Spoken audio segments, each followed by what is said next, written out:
sur CNews, je suis également interdit d'antenne. La CNews, qui paraît-il, donne la parole à tout le monde, non pas à moi. Parce que sur CNews, si c'est pour taper sur les Arabes, alors là, très bien, on est invité Madame Midi, Histoire et la Nuit. Si c'est pour chanter la politique de Netanyahou, ça c'est parfait.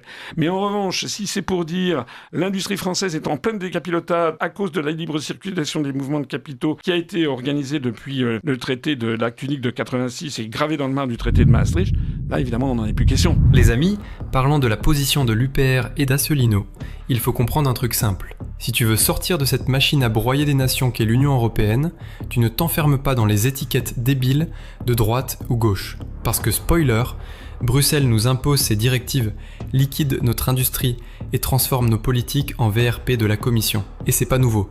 En 2005, souvenez-vous, les Français avaient dit non à la Constitution européenne.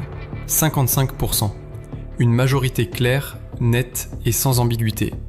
Et qu'est-ce qui s'est passé ? Sarkozy s'est essuyé les chaussures sur le vote populaire. Voilà la démocratie made in UE.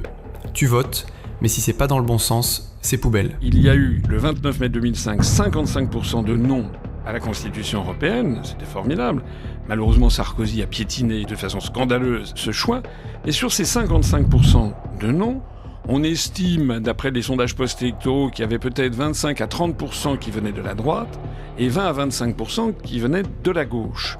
De telle sorte que si on fait l'union des droites ou l'union des gauches, eh bien, on n'aura pas dans ces deux camps la majorité nécessaire, si vous voulez, pour sortir de l'Union européenne, de l'euro et de l'OTAN pour faire le Frexit. L'UPR de François Asselineau est un parti qui n'est ni de droite ni de gauche. L'UPR n'est pas un mouvement de droite, pas un mouvement de gauche non plus. Nous nous inspirons du gaullisme pur et dans sa pureté d'origine et dans son efficacité d'origine, qui avait bâti le Conseil national de la résistance qui ralliait droite et gauche pour faire sortir les Allemands hors de France. Et ça emmerde tout le monde.